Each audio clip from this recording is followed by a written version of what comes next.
Let's talk about October 17, 2025, a world where tariffs have replaced handshakes in international politics. Gone are the days of friendly diplomacy. Now, countries flex with tariffs instead of treaties. A tariff is basically a tax on imports. Think of it as your government charging you extra for buying your neighbor's lawnmower. It's the new way to show disapproval without sending troops, a kind of passive-aggressive diplomacy. The US, once a free trade champion, started slapping tariffs on everything, especially targeting China. The US-China trade war was like two giants arm wrestling, shaking the whole world. But when you throw punches in a crowded room, you hit more than just your rival. Allies and partners found themselves suddenly facing tariffs too, creating global uncertainty and resentment. The old alliances started to crumble, and countries began searching for new friends. The rulebook was rewritten, every country for itself. In this chaos, India, feeling the heat, started looking for a new partner. The enemy of my enemy became my new best friend. And that's where our story begins. India, ready to make a bold move in a world gone tariff mad. Not long ago, the US-India relationship was the world's favorite geopolitical bromance. Leaders boasted about shared values and a united front against China. There were state dinners, joint military drills, and billions in trade and investment. The US saw India as the perfect counterweight to China. India saw the US as a gateway to tech and global influence.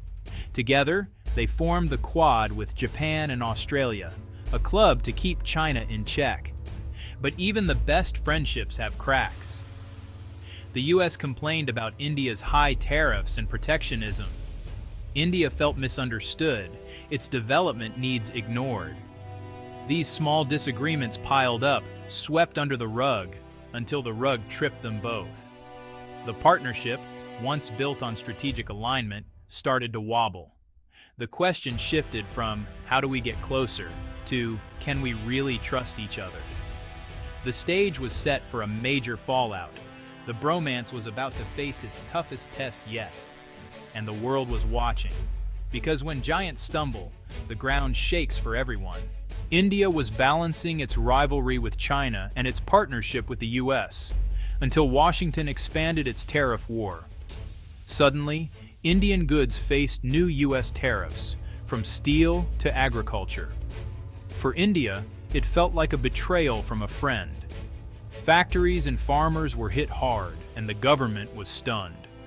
Prime Minister Sharma called it deeply disappointing, diplomatic code for, "Are you serious?"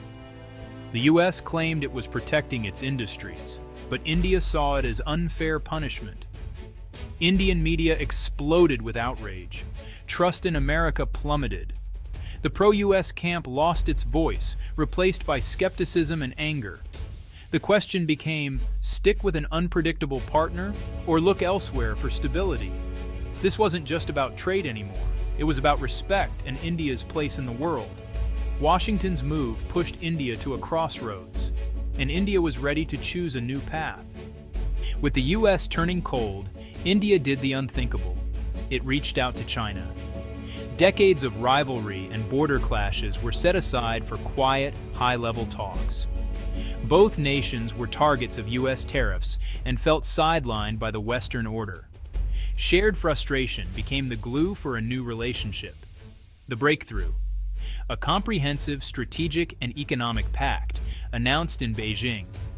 The pact promised peaceful border talks, economic cooperation, and a new Asian security framework.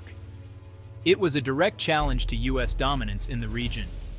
Prime Minister Sharma declared, "India chooses Asian solidarity for an Asian century." India was done playing second fiddle. The US-India bromance was over. A new powerful alliance was born. The world's balance of power had just shifted. So, what was in this historic pact? At its core, technology and rare earth minerals, two things India needed and China had. India's tech ambitions were held back by Western restrictions. China offered a shortcut. Chinese tech giants would help build India's 5G, semiconductors, and AI, integrating India into China's digital ecosystem. In return, India got priority access to China's rare earths, securing its manufacturing future. China gained a massive new market and a strategic partner. The pact included huge Chinese investments in Indian infrastructure, ports, railways, energy. Indian markets opened to Chinese goods, creating a self-contained economic bloc. It was a marriage of China's industrial power and India's market muscle, a formidable combination and a direct challenge to the West.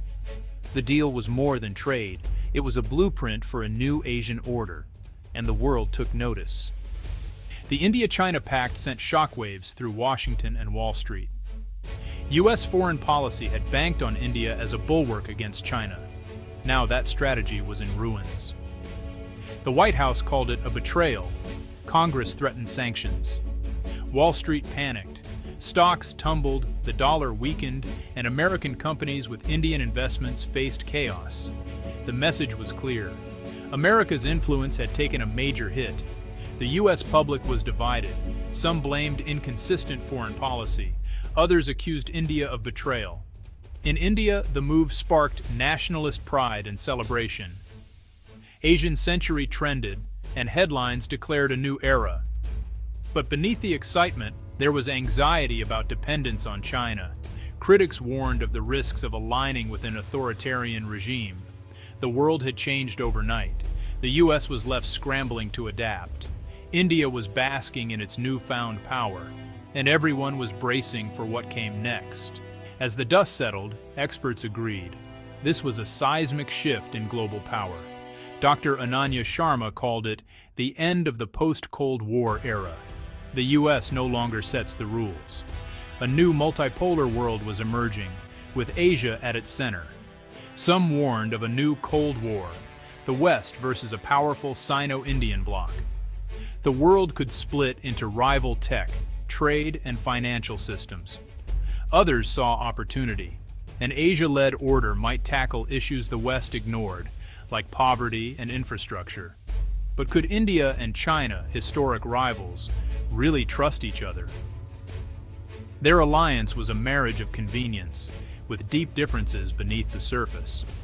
As one diplomat put it, sleeping with a dragon means you never close both eyes. The future depended on whether the tiger and the dragon could truly cooperate. The stakes had never been higher. The impact of the pact was immediate. India and China now moved in lockstep at global forums. Old alliances fractured, new blocs formed. Prime Minister Sharma's approval soared, and Asia for Asians became a rallying cry. This was more than geopolitics. It was about identity and self-determination. India was no longer following the Western playbook, it was writing its own.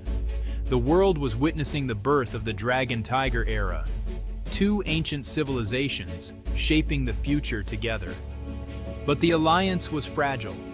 Rivalry and mistrust lingered beneath the surface. The global map had been redrawn.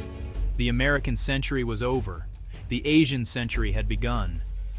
The world was watching to see what the dragon and the tiger would do next. For better or worse, a new era had arrived, and there was no turning back.